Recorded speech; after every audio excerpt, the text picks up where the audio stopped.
오늘 헌법재판소가 국회 법사위원장이 2022년 4월 27일 1. 조정안으로 상정된 검찰청법 일부 개정 법률안을 위원회 심사 법률안으로 상정하여 가결 선포한 행위, 소위 검수완박법 관련입니다. 두 번째, 조정안으로 상정된 형사소송법 일부 개정 법률안을 위원회 심사 법률안으로 상정하여 가결을 선포한 행위. 다시 말하면 검찰청법과 형사소송법을 위원회 안으로 상정해서 의결한 행위가 청구인들의 법률안 심의 표결의 권한을 침해한 것임을 확인했습니다. 나머지 청구, 국회의장의 가결 선포 행위를 구하는 부분하고 그 다음에 법사위원장과 국회의장의 선포 행위의 무효를 구하는 행위는 5대4로 기각한 그런 결정이 있었습니다.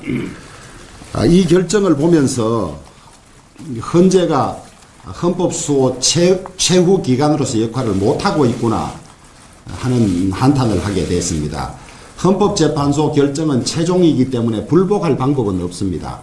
그러나 그 결정에 대해서 법리를 따지고 비평하는 것은 얼마든지 가능한 일입니다. 검수완박법은 그 처리 과정에서 온갖 꼼수와 편법이 다 동원됐습니다. 민주당은 자기 당 소속이었던 민형배 의원을 위장탈당시켜서 안건조정위원회를 무력화시켰으며 7분 만에 법사위에서 기립표결로 처리하는 등 국회법의 정치를 완전히 짓밟았습니다. 특히 헌법기관이 의원 개개인의 심의표결권을 완전히 침해했습니다. 그런데 오늘 조금 이따가 더 이야기하겠지만 헌법재판소는 심의표결권의 침해는 인정하지만 법안은 무효가 아니라는 그런 아주 앞뒤가 안 맞는 그런 결정을 했습니다. 5대4 중에서 4의 의원들은 진짜 제대로 된 의견을 냈지만은 5에 해당하는 의견을, 기각 의견을 내신 분들, 저희들이 평소에 계속 주장해 오던 편향된 시각을 가진 그 헌법재판관들, 문재인 정권에서 자기 편만 임명했던 그것의 부작용이 드러난 것이라고 보고 있습니다. 또 문재인 정권은 마구 위헌 법률을 만들어내더라도 헌법재판소에서 위헌 결정이 나지 않도록 무리하게 자기 사람들을 헌법재판관에 다 넣었습니다. 저는 특히 시간이 지나면 밝혀질 것이라고 생각합니다마는 민주당은 자신들과 아무 관계없는 판사 출신을 헌법재판관으로 지명하고 김명수 대법원장은 법원 출신은 뺀 채 일면식도 없다는 분을 헌법재판관으로 지명하는 소위 헌법재판관 맞바꾸어 먹기까지 한 그런 무리를 하면서 구성한 결과가 이렇게 헌법재판소에서 위헌 판결을 틀어막기 위한 것이었는데 그런 의도가 일부 성공했다고 보고 있습니다. 법사위에 대한 판결과 국회의장에 대한 판결이 앞뒤 안 맞는 것도 의심스러울 뿐만 아니라 절차상의 정의는 지키지 않아도 된다. 민주주의는 결과 못지않게 절차와 과정도 중요한데 그것이 위법이 있더라도 무효가 아니라고 하면 앞으로 이런 일들은 허용하겠다는 말밖에 더 되지 않는 것 아니겠습니까? 특히 이번 판결은 전 국민이 보는 TV토론회에서 거짓말을 했지만은 적극적 허위사실 표명이 아니라는 이유로 무죄 취지로 파기환송되었던 이재명 전 경기도지사에 대한 선거법 위반 사건 판결과도 매우 유사합니다. 그때도 사실상은 7대5였지만은 5대5 상황에서 한 표가 가고 한 상황이 꼭 이런 표 차이와 비슷하게 된 것 같습니다. 민주당은 오늘 기자간담회 내용이 유효하다고 판결했다고 좋아하는 것 같지만은 부끄러워해야 합니다.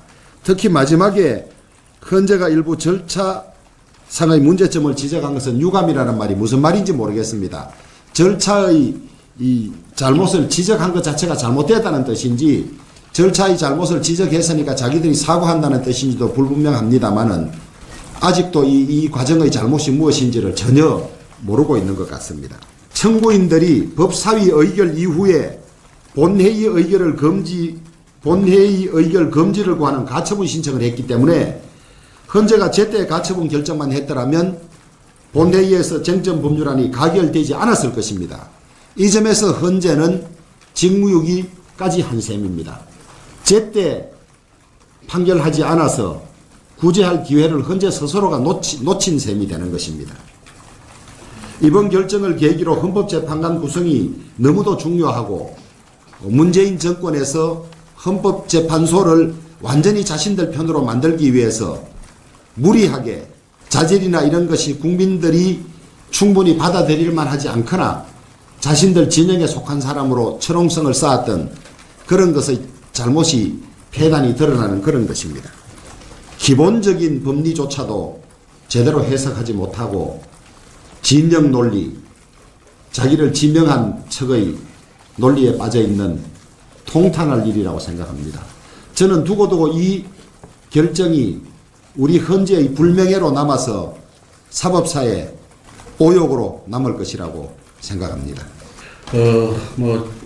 헌재 결정에 대한 상세한 말씀은 우리 원내대표님께서 하셨고, 기본적으로 저는 이 소위 87년 헌법, 그러니까 지금 현행 헌법이 헌법재판소를 창설, 그러니까 새롭게 설치를 하고 헌법재판소의 권한쟁의 심판권을 준 이유는 국가기관 간 또는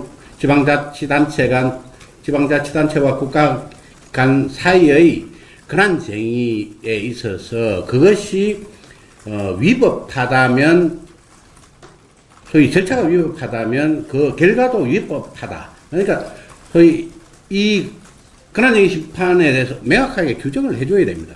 지금 이번 결정의 경우에는 소위 국회의원의 심의표결권을 침해했다고, 그러니까 권한 침해를 확인을 했습니다. 그럼에도 불구하고 그 결과에 대해서는 무효 확인에 대해서 기각한 것은 이 헌법이 헌법재판소를 설치한 근본 원인, 근본 취지, 그러니까 헌법재판소의 존재가치 자체를 스스로 부정한 것이다. 이번 결정으로 헌법재판소는 자기 부정을 했다라고 생각을 합니다. 민주주의의 요체는 절차적 민주주의고, 법치주의의 요체도 절차적 법치주의를 준수했느냐가 그 요체라고 하겠습니다.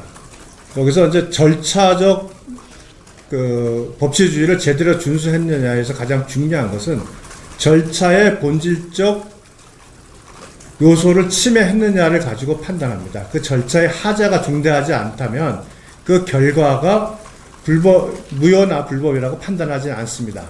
그러나 그 절차의 하자가 절차의 본질을 침해한 것이라면 그로 인한 행위의 결과는 무효이거나 불법이라고 판단합니다. 저는 검수 안박법을 일방 통과할 당시 야당 간사로도 현장에 있었습니다.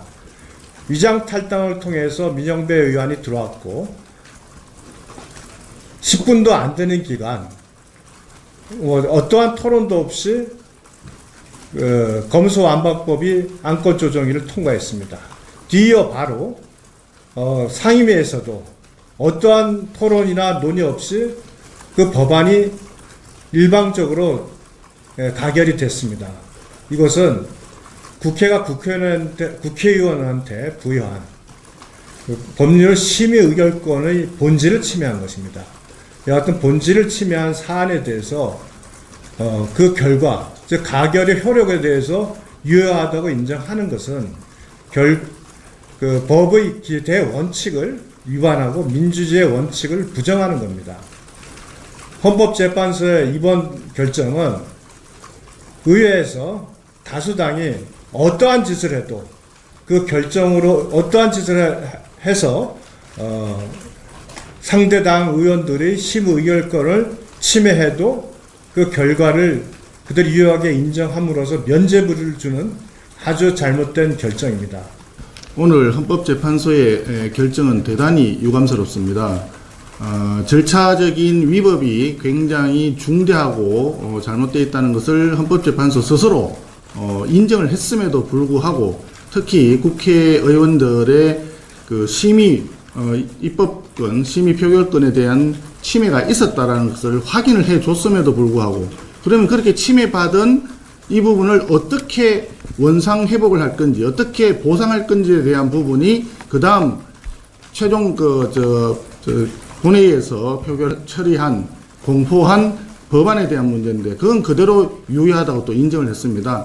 앞에서 잘못이었다라고 인정을 했다는 것과 뒤에서 다시 본회의에서 공포한 것이 유효하다고 하는 것은 서로 완전 상충되는 결론이 난 것이거든요. 이건 대단히 잘못된 결정이다 이렇게 생각을 합니다.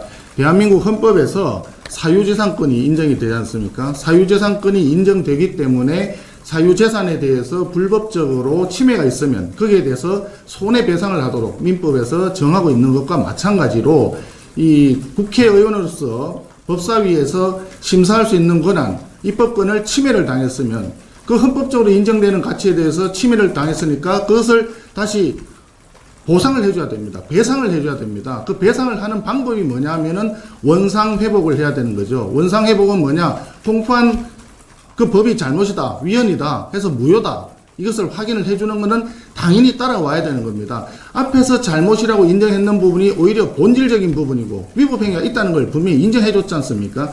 그것이 본질적인 것이고 거기에 따라 가지고 공포한 행위에 대해서는 당연히 위헌으로 확인을 해주는 것은 부차적으로 따라오는 것인데 본질은 위헌이다라고 위법하다고 확인을 해놔놓고 부차적인 부분에 있어서 그걸 따라가지 않고 배상을 해주지 않는다. 이거는 정말 잘못된 판결이다. 이렇게 생각을 합니다. 그래서 정말 안타까운 것은 조금 전에 원내대표님께서도 말씀하셨지만 헌법재판소의 구성 자체가 편파적이고 편향적인 정치적인 색깔을 가지고 있는 분들이 앉아있다는 자체, 그것을 그럴 수 없는 현재의 구도, 이런 것들이 굉장히 심각한 문제가 된다. 그로 인하여 대한민국의 헌법적 가치를 앞으로 어떻게 수호할 것인가, 장래적으로 우리 다음 세대들한테는 무엇을 또 보여줄 것인가 하는 근본적인 그런 문제를 이번에 질문을 제기한 판결이다 이렇게 생각합니다.